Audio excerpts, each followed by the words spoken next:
Est-ce que tu crois pas qu'au fond ton rêve c'est ça? Et c'est comme si elle m'avait autorisé. Je suis rentrée chez moi, je me suis couchée, le lendemain je me suis réveillée, je dis à mon mari, tu sais, je crois qu'en fait c'est peut-être ça que j'aurais envie de faire, devenir céramiste. Il m'a dit, bah qu'est-ce qui t'en empêche, vas-y.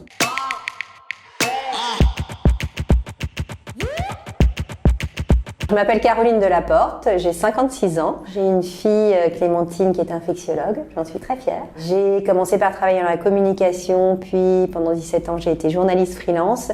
Et il y a 5 ans, un peu plus de 5 ans, je me suis reconvertie et aujourd'hui, je suis céramiste. J'ai vécu à l'Isle-Adam, dans la région parisienne. J'étais une petite fille à la fois assez rêveuse.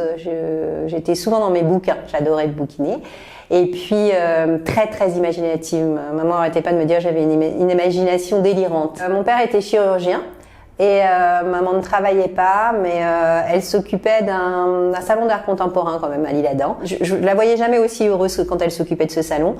Et elle nous expliquait ce que c'était. Et je pense que ça m'a formé l'œil à l'art contemporain. C'est quelque chose qui certainement a semé la petite graine en moi. J'ai commencé par faire une école de publicité. Bon, ça m'a pas transcendé. Et par la suite, j'ai fait une maîtrise de lettres à la Sorbonne, justement parce que l'écriture était quelque chose et encore aujourd'hui, c'est quelque chose qui me nourrit aussi. J'ai commencé par travailler dans une petite agence de communication. J'ai travaillé avec eux pendant à peu près 3 ans et par la suite, je me suis mise à mon compte. Et je suis devenue journaliste freelance. J'ai beaucoup travaillé aussi pour un magazine professionnel pendant des années. Puis je faisais aussi pas mal d'interviews d'artistes pour un magazine qui n'existe plus maintenant. Et là, c'est vraiment, je pense, les portraits d'une façon générale. Donc, je pense que c'est le côté humain, quoi. Et puis des portraits d'artistes, pas n'importe lesquels. Alors qu'ils soient comédiens ou plasticiens, peu importe. J'avais besoin de comprendre ce qu'ils avaient à l'intérieur et ce qu'ils faisaient ressortir. Et ça, c'est vraiment quelque chose qui m'a toujours fascinée, en fait. Je crois que dans mon travail de journalisme, dans l'écriture d'une façon générale, il me manquait quelque chose. Et souvent, mon mari me disait, mais pourquoi t'écris pas un bouquin? Je pense que déjà, il n'y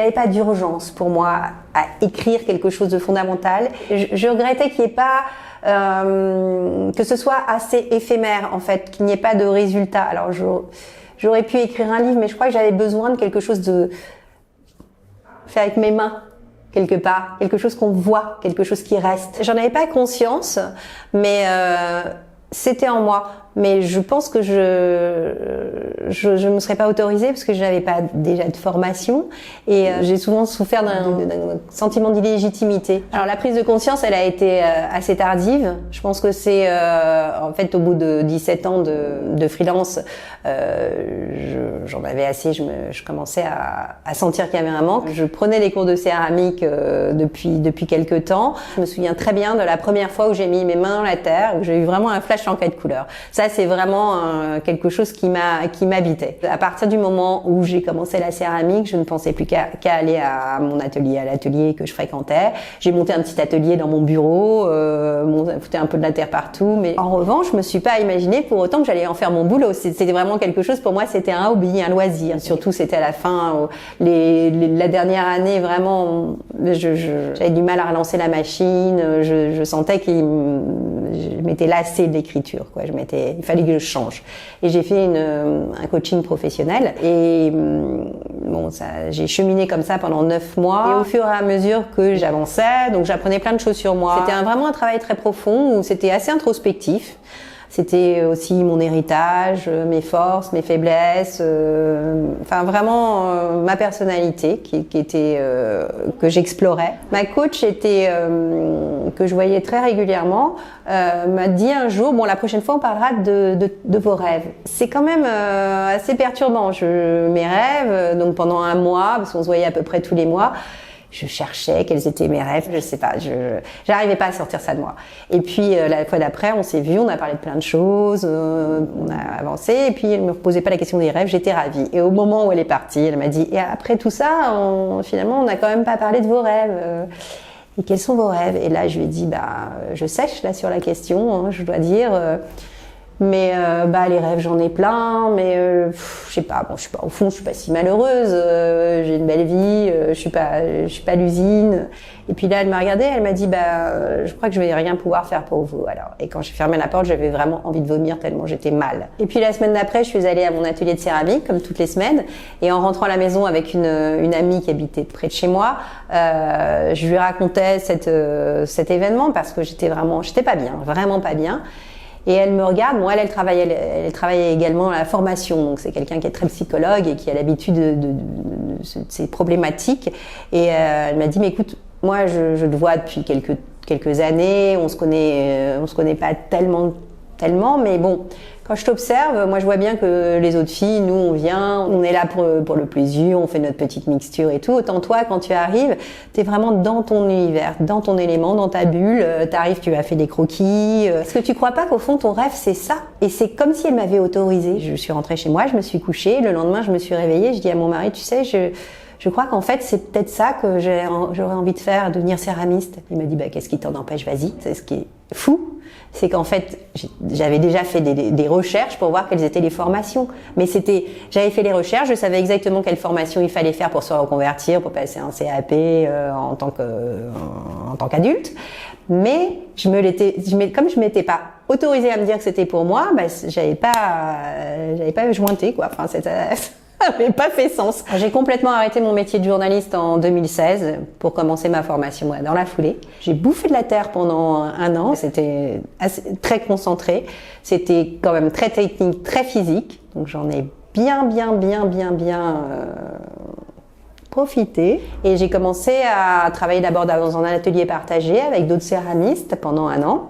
Et puis en 2018, j'ai ouvert mon atelier. Et ça a été le début de l'aventure, vraiment. Ça fait maintenant 4 ans que j'ai ouvert mon atelier et je suis vraiment heureuse et je ne regrette rien. La chose vraiment magnifique, c'est de pouvoir enfin créer avec mes mains, ça.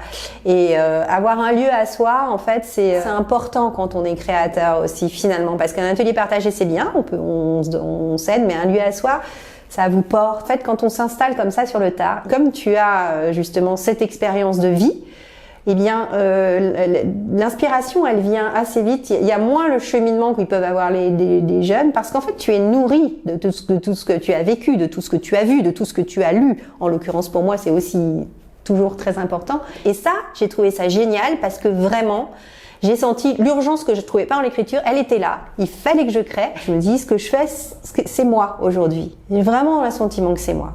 Donc, ça veut pas dire pour autant qu'il n'y a pas de difficulté. C'est évidemment que c'est pas un métier facile. Il y a beaucoup de gens qui c'est assez à la mode. Alors, il y a beaucoup de gens qui se reconvertissent.